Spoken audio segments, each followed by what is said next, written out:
আমি আপন ও মনেরও মাধুরী মিশায়ে তোমারে করেছি রচনা। কে লিখেছিলেন? কবিগুরু। আর আমাদের এই বাংলার রাজনীতিতে একজন আছেন যিনি মুখ খুললেই হর বখত নয়া নয়া কাহিনী রচনা হয়।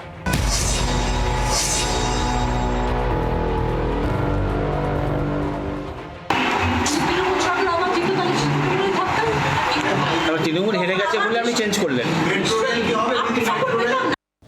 হুগলির সাংসদ রচনা ব্যানার্জি এখন এনসিপিআই। তৃণমূল জিতলে তৃণমূলেই থাকতাম।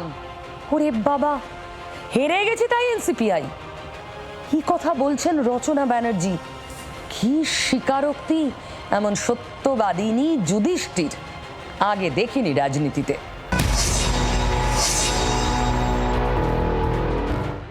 তৃণমূল ছিল তখনই আমি সেন্ট্রালের সাপোর্ট ছাড়াই কাজ করতে পারিনি।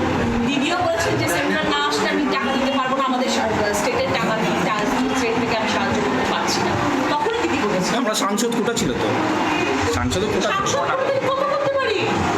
4,90 লক্ষ টাকা 7টা বিধানসভায় কি হয়?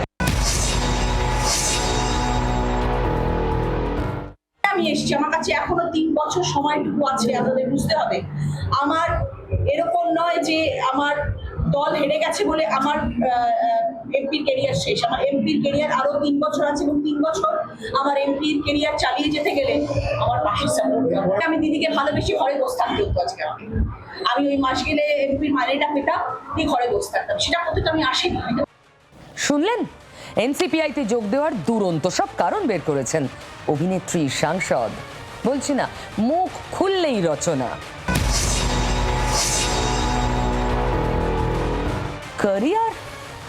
ক্যারিয়ার বানাতেই একদল ছেড়ে আরেক দলে।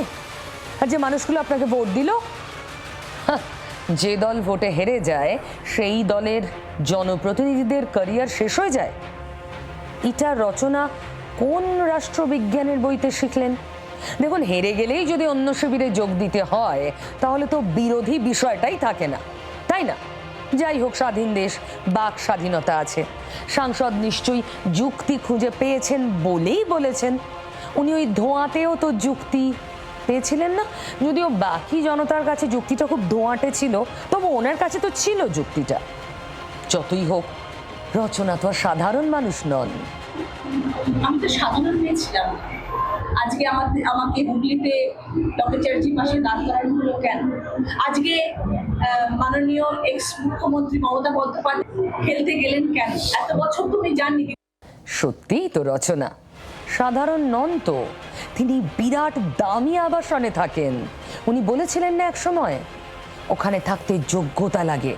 এবার অবশ্য সেই রচনায় একটু বদল করেছেন। কোনোদিন আমার মুখ থেকে কেউ কোনোদিনও শুনেছেন যে আমি কোথায় থাকি? আমি আমার সম্বন্ধে কোনোদিনও কোনো বড়াই করেছি আজ অব্দি যে আমি কি করেছি কি না করেছি? দেখুন, আমি আসলে নিজে এত ছোট্ট জায়গা থেকে লড়াই করে বড় হয়েছি না।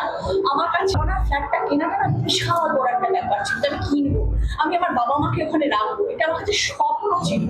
সে যাই হোক, রচনা এখন ডাবল ইঞ্জিন সরকারের শরিক হয়ে দারুণ খুশি। উন্নয়ন করতে চান। একসময় ধোঁয়া দেখে কারখানা মানে শিল্প দেখতে পাওয়া রচনা ব্যানার্জির এইসব কথা শুনে তার ঠিক পাশের এলাকার সাংসদ কি বলছেন?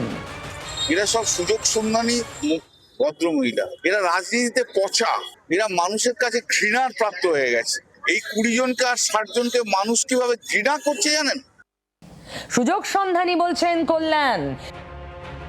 রচনা ব্যানার্জির নতুন দল এনডিএ কে সমর্থন করলেও এখনো স্পিকারের স্বীকৃতি পাওয়া যায়নি।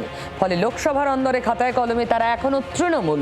সেখানে তাদের এনসিপিআই হওয়ার সুযোগ কবে আসবে কেউ জানে না। তার মধ্যেই উনি বলে দিলেন, তৃণমূল হেরেছে তাই আমি তৃণমূলে নেই, জিতলে থাকতাম। কি অকপট! এমন সত্যবাদী নেতা সমাজের কল্যাণ করবে, উন্নয়ন আটকায় কে?